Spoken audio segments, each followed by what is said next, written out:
Hai, Assalamualaikum.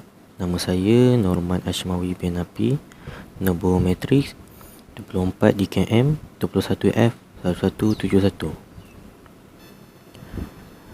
Pengangkutan bermaksud membawa barangan dari satu tempat ke satu tempat yang lain. Ia juga berfungsi sebagai media yang menghubungkan satu lokasi dengan lokasi yang berlainan serta membolehkan pergerakan manusia. Sektor pengangkutan ini merupakan satu prasarana yang penting dalam meningkatkan ekonomi dan perkembangan Malaysia di peringkat global. Teknologi sains yang ada di dalam tema pengangkutan ialah kereta.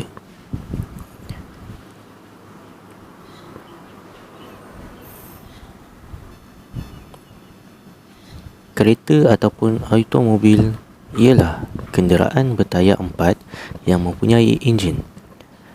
Pada masa dahulunya, ia dikenali sebagai kenderaan bermotor kerana motor merujuk kepada enjin.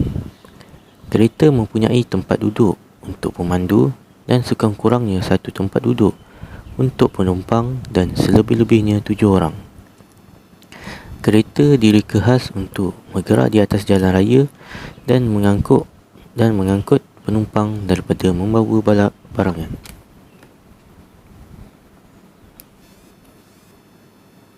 Nas Al-Quran. Firman Allah yang bermaksud, Allah menghendaki kemudahan bagimu dan tidak menghendaki kesukaran bagimu.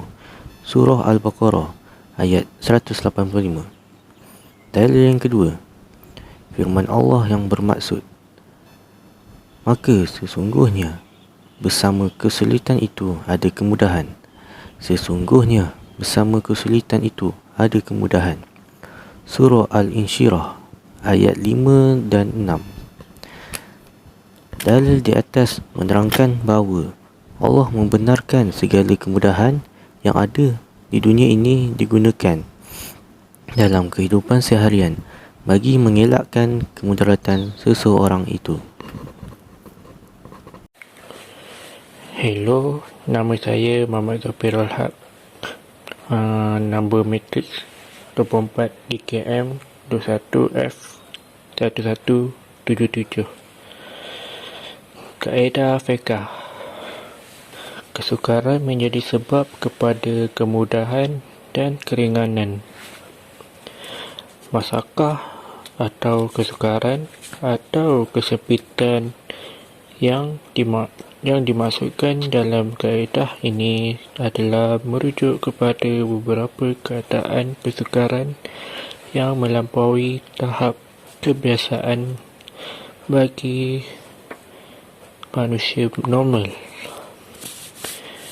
Kesukaran ini pasti akan berlaku dalam melaksanakan kewajipan di dunia sehingga menimbulkan kemudaratan bagi terlaksananya kewajipan tersebut. Antara kesukaran yang boleh menjadi sebab berlakunya kemudahan dan keringanan ialah kekurangan jahil, sakit, musafir, paksaan dan lain-lain. Kemudaratan hendaklah dihilangkan.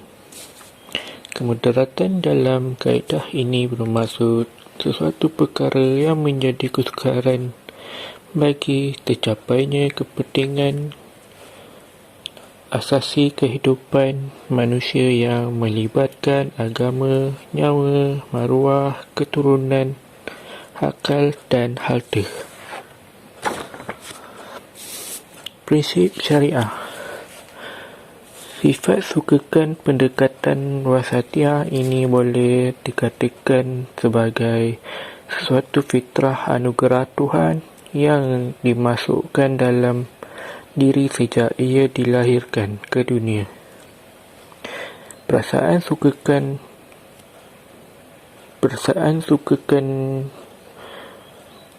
wasatiyah ini bukan timbul beberapa faktor sosiologi masyarakat. Ianya hanya adalah sifat yang perlu dihidupkan dengan cara mempelajari ilmu secara meluas. Akhir sekali, kesimpulannya, dengan adanya teknologi